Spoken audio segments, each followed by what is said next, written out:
that is out there and it's looking for a place long-term. What's a safe place? For these big pension funds and insurance companies, they may like the idea of a net lease on where Walmart is. You know, for example, where there's going to be a Walmart, that may attract them because they know Walmart's a very stable, reliable tenant. So for investors that want to double money quickly, net lease is not the way to do it. For investors that want consistent, reliable passive income with a very low rate of return and low risk, then net lease fits that bill. So that gives a kind of a overview there of how net lease investing works. Let me see. I think that's our last slide. So I'm going to go ahead and open this up to questions now, and I'll actually just ask if anyone has any questions that I can answer about this. I'll be happy to answer them. Yeah, Ben, I've got a question. Sure, absolutely, Konstantin. Happy to answer. I didn't catch one thing. Why should, if I rent some property, why should I pay, for example, NNN lease? Why should I be responsible for the structure, roof, and the water bills or electricity bills? Why big companies do like this? Why they pay NNN, not N lease, but NNN lease? Maybe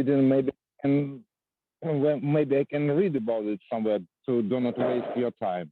Maybe I didn't catch. I'm very happy to answer it, and I've got an answer. I'm very happy to answer it. It's a great question. So the question is, why would a big company, why would anybody want this? I mean, why would you want that responsibility? Here's the reason. I want you to imagine that you have a big, powerful company that you want to operate the company the way you want to operate it. You don't actually want, when you lease a building, you don't want some landlord that you don't know showing up at your premises to do some repairs, because maybe what happens is something goes wrong and you need to make a repair. And you need it to look exactly the way you want it to look for your building. And you want the color to be this color. You want all these things exactly the way you want it. But your landlord, you know, he's an annoying old guy because he's like, well, you know, we can fix it, but I'm not going to pay for that the way that it is. I'm only going to put in this type of material. You don't need that type of insulation. This is perfectly fine. The building code says it's fine. I'm doing it that way. I'm paying for the repairs, so that's the way I'm going to do it. And then if you let the guy do that, what happens is now your store doesn't look like the other stores, and it damages your brand.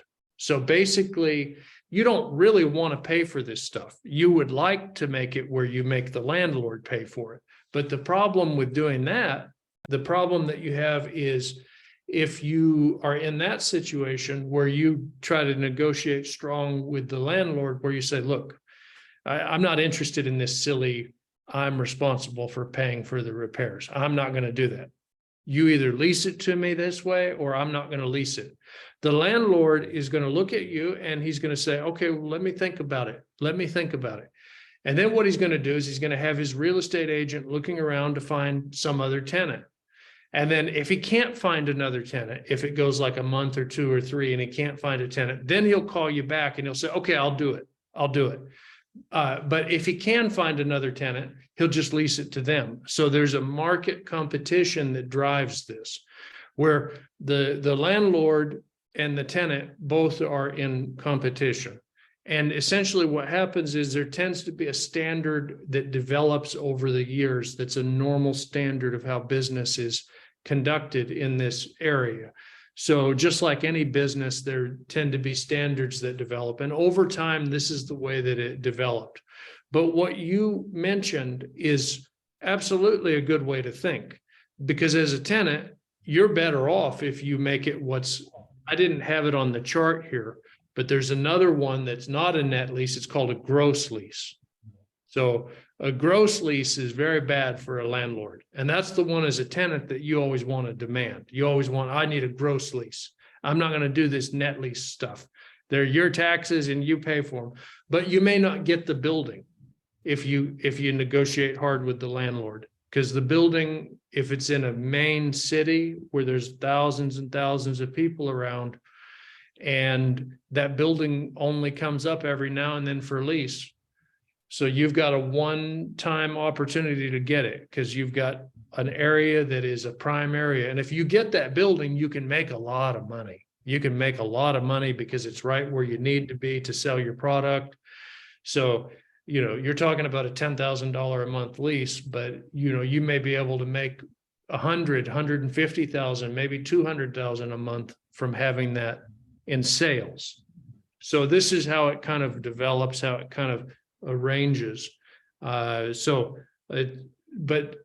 this is a result of market forces over time, just a tradition that has developed, and it's hard to change traditions. It doesn't mean that you can't change a tradition. It just means you're fighting all of history when you decide to change it. So if you show up to negotiate with the landlord and tell him, look, I'll pay your rent, but I'm only going to pay you the normal. I'm only going to pay you for the rent. I'm not going to pay for your taxes. I'm not going to pay for your repairs. I mean, that's on you. That landlord, you know, if he's an experienced landlord, he's not going to be all rude to you. He's going to be polite. And then you're not going to get an answer about a yes or no answer.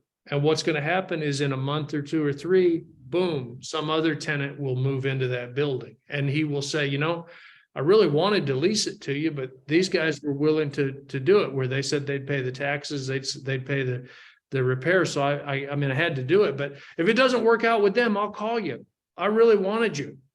And that's exactly how that conversation will go. Does that make sense, Constantine? Yeah, thank you. Thank you for explanation. I copied that. Thank you. Good deal.